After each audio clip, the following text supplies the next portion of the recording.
Oxon 3 Comunicación Natural. Toyota. Renfe.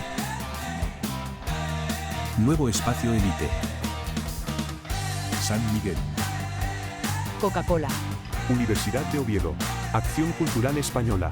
El Ayuntamiento de Gijón y el Gobierno del Principado de Asturias. Patrocinan la 37ª edición de la Semana Negra.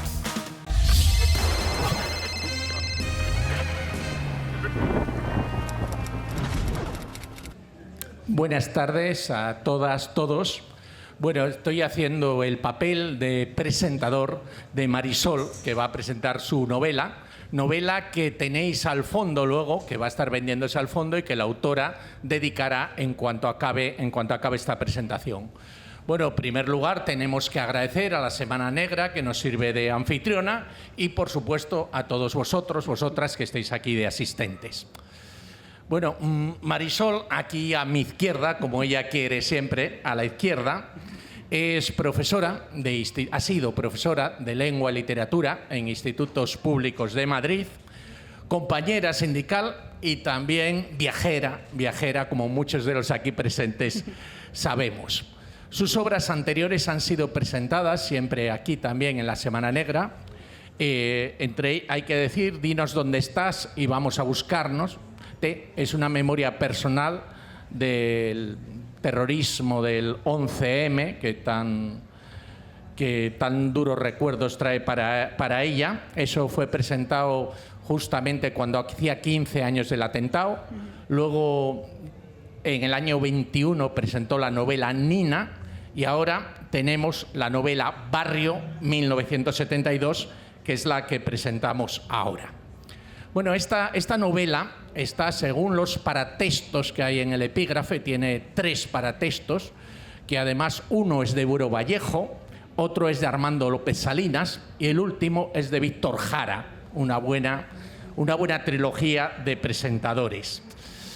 Se encardina, evidentemente, en la novela social, esto que los novísimos de los años 70 llamaban denigratoriamente novela de la berza, pero que realmente retrataba autores como Ignacio Aldecoa, autores como Camilo José Cela, autores como Juan Goytisolo, retrataban un poco Armando López Salinas, Alfonso Grosso, la realidad social. No podían relatar mucho la política por la censura, pero la realidad social de la España de los 50.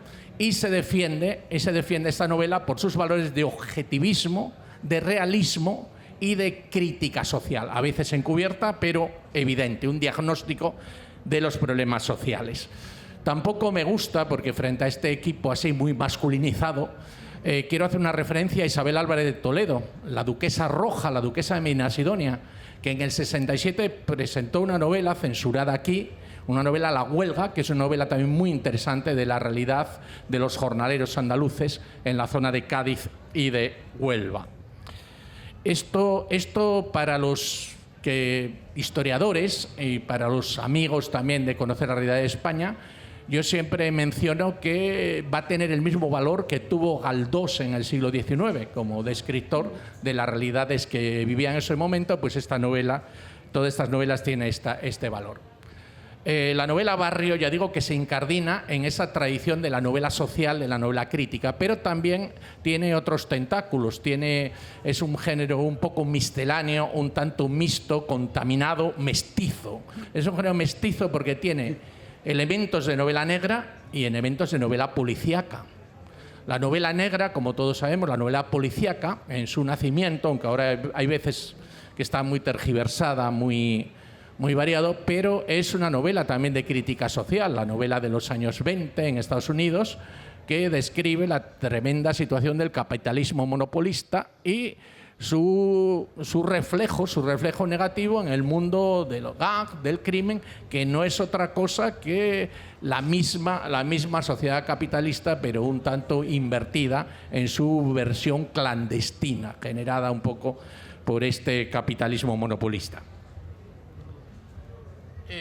Además de esta temática, de este componente mestizo, tenemos elementos que están muy presentes en el imaginario contemporáneo tenemos elementos como la violencia machista, tenemos elementos como el robo de bebés, pues todo esto aparece en esta novela.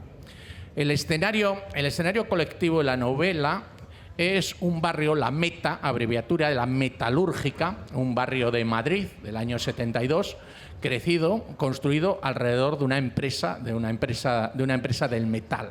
Concretamente, la calle del Álamo número 23. Ese es el escenario colectivo.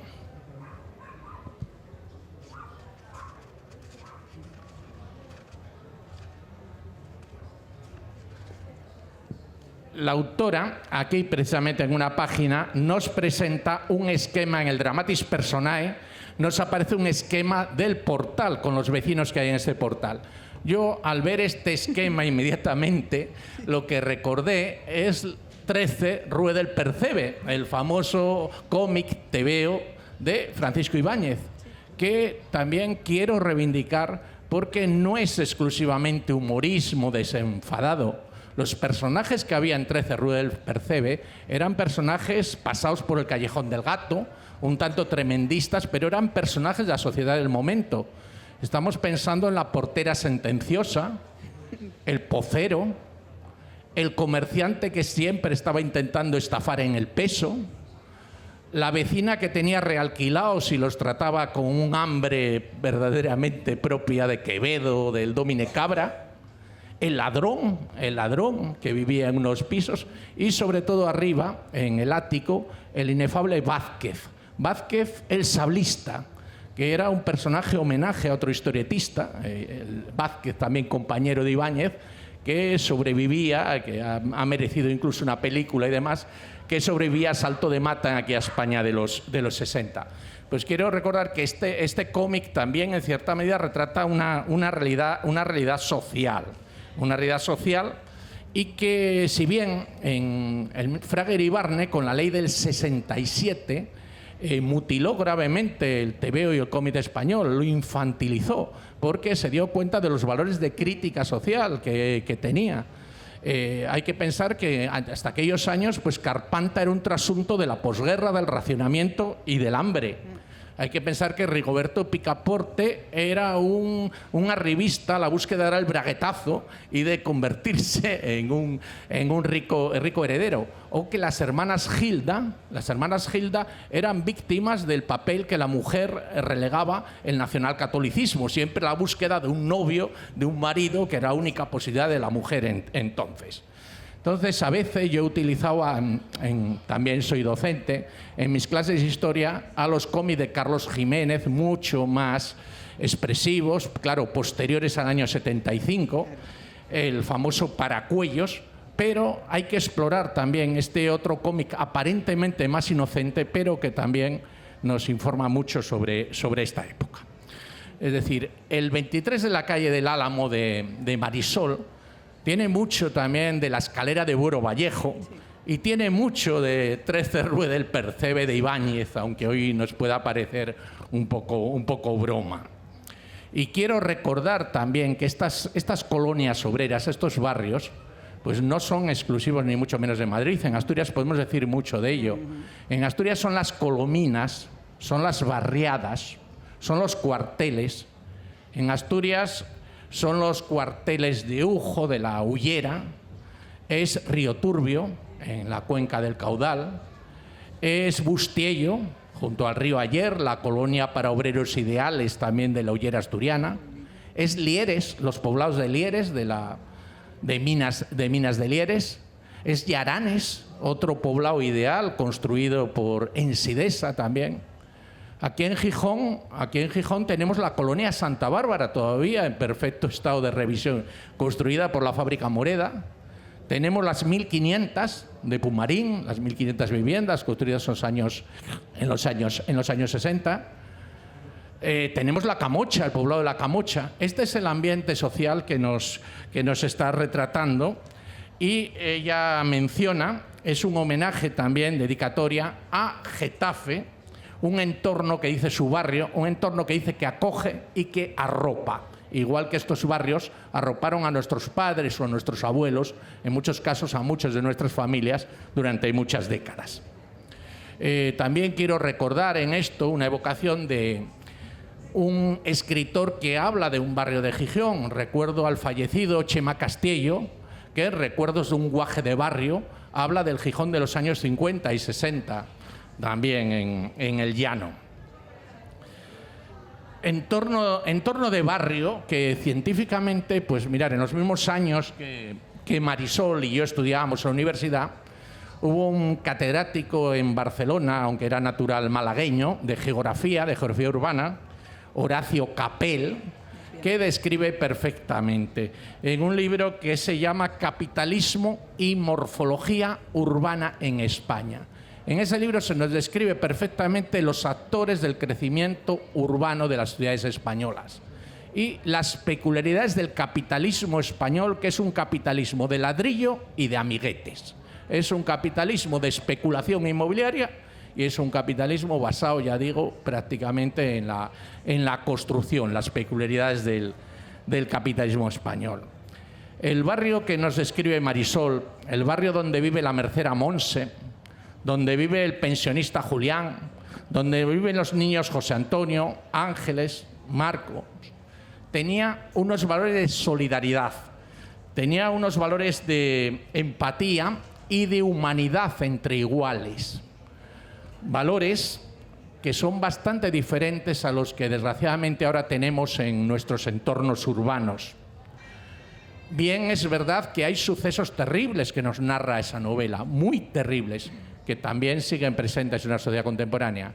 Pero era impensable que en uno de esos barrios sucediera lo que hoy día estamos viendo casi a diario en el periódico, el hallazgo de una momia en un piso 3, 4, 5 meses después o un año después, porque ningún vecino se ha percatado que ahí ese vecino no sale, no se le ha visto, ya digo, y se le encuentra literalmente tras tirar la puerta a la policía porque ha dejado de pagar o hay que desahuciarlo, se lo encuentra cadáver desde hacía meses. Eso era impensable aquellos años. Es verdad que tampoco hay que idealizar. Estos barrios campaba la segregación social. Había una jerarquización paternalista del espacio. En un sitio estaban los técnicos, en otro sitio estaban los ingenieros y en otro sitio estaban los obreros. Se carecía de equipamientos mínimos, por eso se desarrollaron las asociaciones de vecinos. Pero también es verdad que no había ni pisos patera ni pisos turísticos, que son la realidad que tenemos en esta ciudad contemporánea. Mario Benedetti, el autor sudamericano, nos escribe en un poema que volver al barrio es siempre una huida. El barrio tiene unas vías de doble sentido, camufladas, unas vías de tranvía camufladas entre el asfalto. Pero esta huida nos lleva a nuestra verdadera patria, la infancia, según Rilke. Viaja a la infancia que conviene transitar más de una vez para contrastar y justipreciar nuestro maduro presente. Bueno, por último, en la novela de Marisol no renuncia a su vocación pedagógica y todas las últimas páginas están dedicadas a un estudio, a un material didáctico, incluso un glosario de estudio de los barrios de Madrid. Cómo fue evolucionando la realidad urbana de Madrid desde la posguerra franquista hasta el cambio de siglo.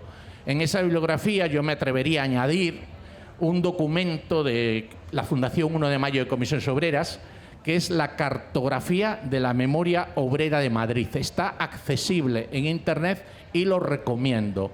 La memoria obrera de los barrios, algo que también se está haciendo en Gijón, también a través de la Fundación Juan Muñiz Apico y de la Universidad de Oviedo, con historia oral y memoria oral de los barrios, que la gente sepa que La Estrella no tiene que ver con la astrofísica, era una fábrica de cervezas, y que la Algodonera era una fábrica textil, y que los barrios tienen nombres por algo, y por esta realidad obrera que hoy día pues, es poco glamurosa, además en esta sociedad tan turistizada.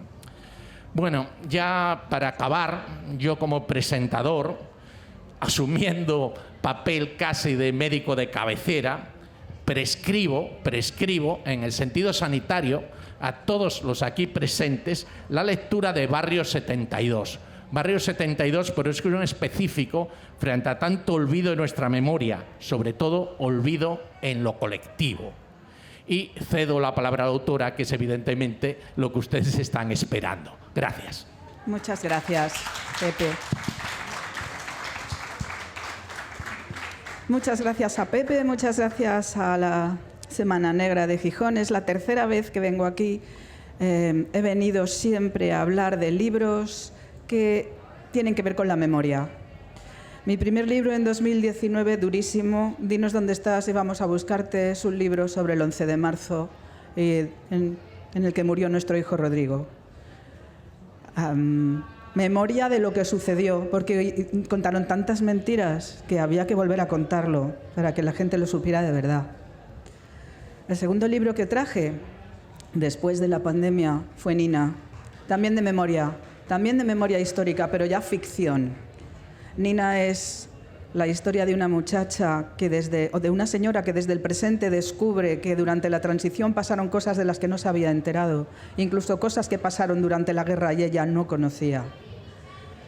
Y el tercer libro, el que traigo hoy, también habla de memoria, pero ya no de hechos históricos importantes, como los de la transición o el 11 de marzo, sino de la vida cotidiana, pero también memoria social, porque de ahí venimos, de estos barrios venimos. En estos barrios hemos nacido y en estos barrios hemos crecido. Se llama barrio porque yo soy una niña de barrio, una señora de barrio, una profe de barrio y una jubilada de barrio. Agradezco a Pepe, siempre me rodeo de compañeros de profesores de instituto como yo. He expuesto esta novela, he hablado de esta novela en 3 o 4 sitios en Madrid y al final, en lugar de preguntarme sobre la novela, todo el mundo me quiere hablar de su barrio porque les remueve sus andanzas, sus infancias, hasta el punto de que yo ya termino preguntando: ¿y tú en qué barrio viviste tu infancia?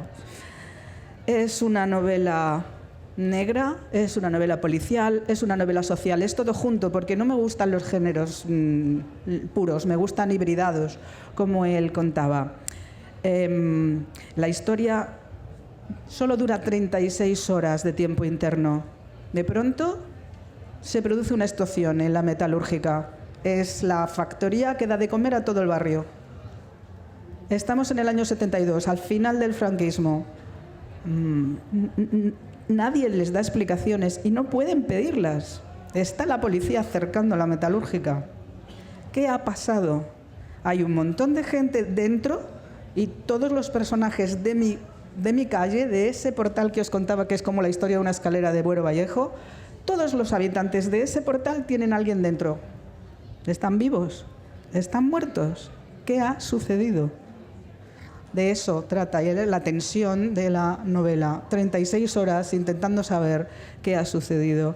Es una novela, como os contaba, negra, pero no es tremendista y tampoco es brutalista. Yo últimamente a las últimas las llamo ya brutalistas porque es que ya son salvajes. No llego a esos extremos, ¿vale? Es negra, neo-noir también, quizá, pero negra porque suceden cosas terribles. Y policial, porque hay un policía también de barrio, el joven muchacho o el hombre que intenta desentrañar el asunto. Claro, es una historia de trama negra, entonces no quiero contaros mucho por la destripo, así que termino hablando de la trama social, lo cual no significa que no tenga intriga y golpes y giros de guión, ¿vale?, en la trama negra. La trama social me permite explicarla precisamente esa trama negra. Si yo quiero contar cómo es un barrio, pues es aburridísimo. Pero si pasa algo en ese barrio, me da tiempo a contar lo que sucede en el barrio normalmente y a ver a los personajes en tensión. Es lo que sucede en Barrio 1972. Su subtítulo es Horas de incertidumbre. Y me lo planteé como la historia de una escalera de Buero, como el fulgor y la sangre de Ignacio Aldecoa, que también es la historia de las mujeres de unos guardias civiles esperando a saber ¿cuál es el muerto? Saben que hay un muerto, no saben quién. Yo quería contar lo mismo, pero desde un barrio. Y luego mi experimento o mi intento, porque como profe de literatura, las técnicas me motivan. Mi motivación esta vez era crear un personaje colectivo. Entonces, todo el barrio es el personaje. He necesitado una tercera persona que se enfoca en cada uno de los personajes. Sabemos qué piensan muchos de los personajes, así que sabemos más que el pobre detective. Sabemos más que el detective y aún así los giros de guión nos van llevando por derroteros indescriptibles. Es, como os contaba, un barrio ficticio, ¿vale? En Madrid todo el mundo me empieza a decir, ¿es Ciudad Pegaso? No. ¿Es la Metalúrgica de Villaverde? Tampoco, ¿vale? ¿Es Colonia Marconi? No. Los de Torrelavega me hablan de Solvay. Vale, mi primer destino, porque no he estado siempre en Madrid, mi primer destino fue en Torrelavega y allí había un Solvay y unas Niace y unos barrios tan potentes como los que me estaba contando él. ¿Por qué le he pedido a Pepe que me ayude? Porque sabe mucho de estos barrios obreros y de cómo las gentes han peleado allí, cómo han aguantado como mis personajes, el humo rosa de la metalúrgica, que no debe de ser muy bueno, pero es que la metalúrgica les da de comer. Así que se aguantan y respiran ese humo rosado que de vez en cuando inunda toda la colonia.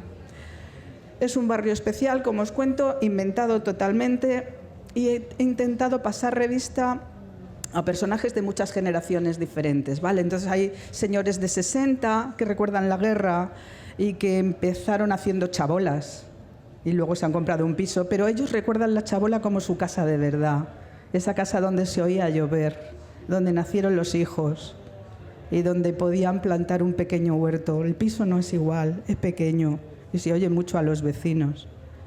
Y yo quería rememorar ese ambiente y mucha gente me cuenta que se lo cree, que lo he conseguido. Me alegro, era mi intento. Hay también jóvenes de 20, jóvenes que están pensando en emigrar. Hay maldita emigración, ¿no? Y que están pensando en irse a Francia o a Suiza o a la Gran Bretaña.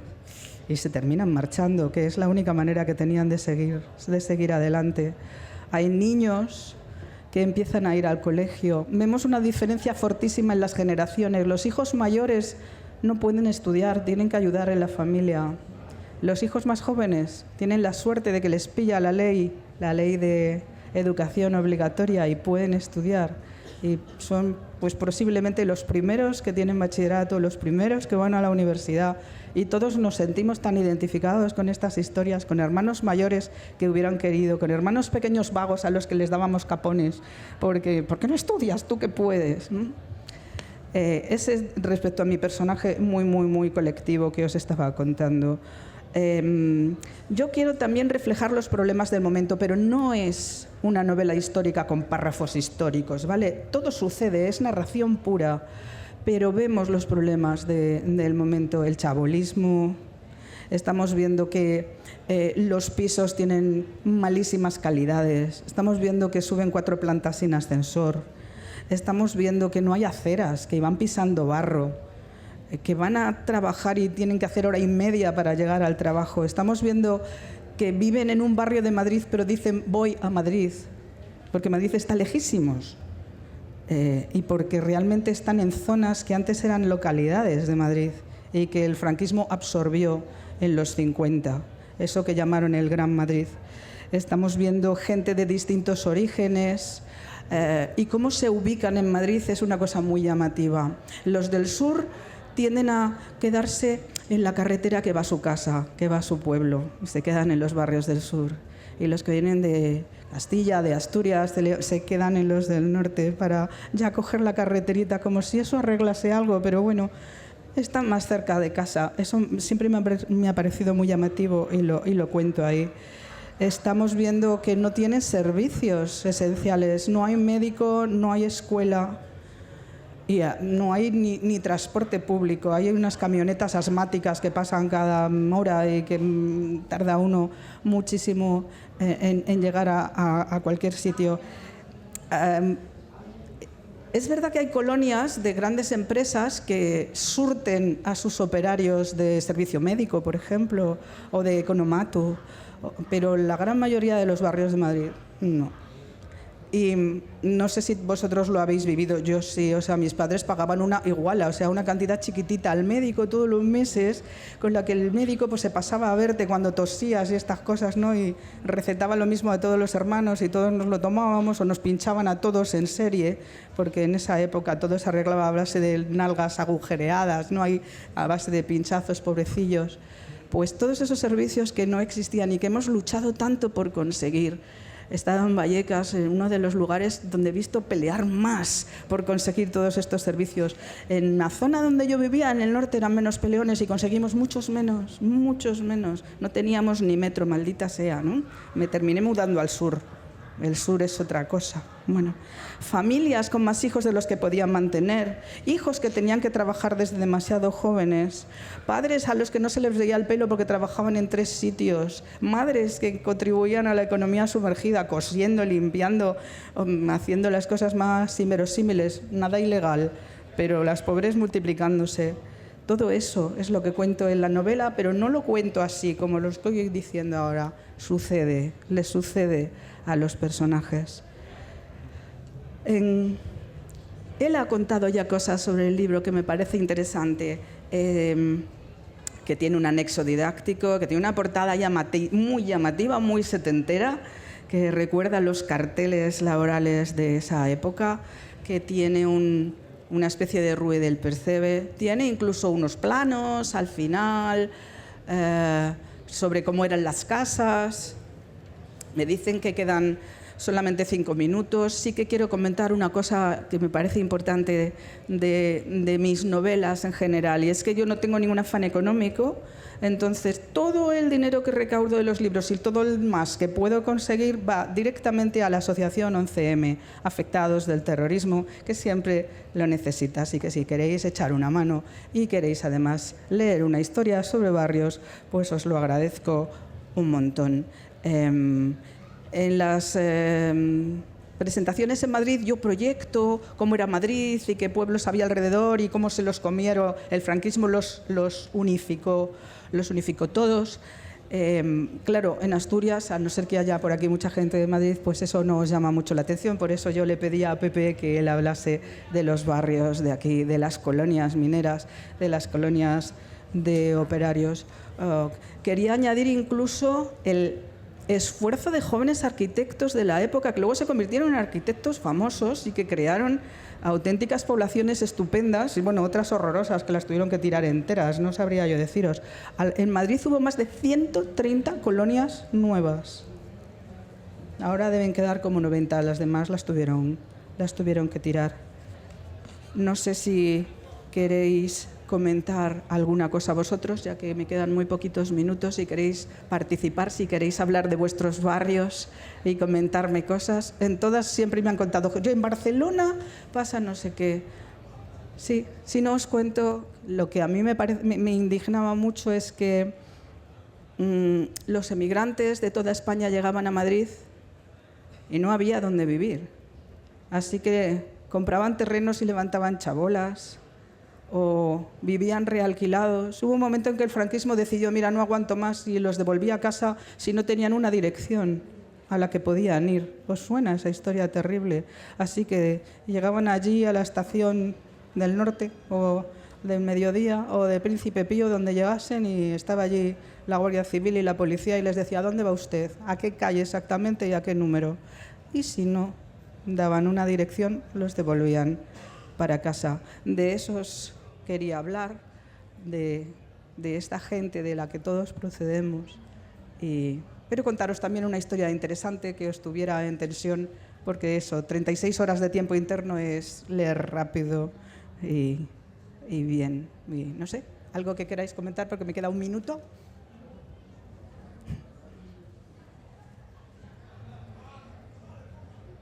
Sí.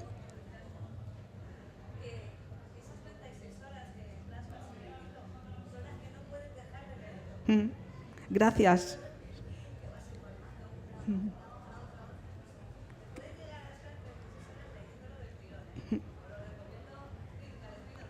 Gracias, ella es una amiga de Vallecas que se lo leyó y no sé si se oye, como a veces lo graban, pues os cuento que ella dice que no lo podía dejar, que esas 36 horas eran las que ella leía, no lo podía dejar de leer, te lo agradezco. Muchas gracias.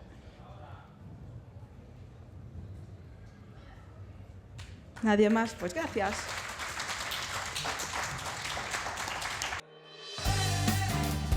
Oxon 3 Comunicación Natural. Toyota, Renfe. Nuevo Espacio Elite, San Miguel, Coca-Cola. Universidad de Oviedo. Acción Cultural Española. El Ayuntamiento de Gijón y el Gobierno del Principado de Asturias. patrocinan la 37ª edición de la Semana Negra.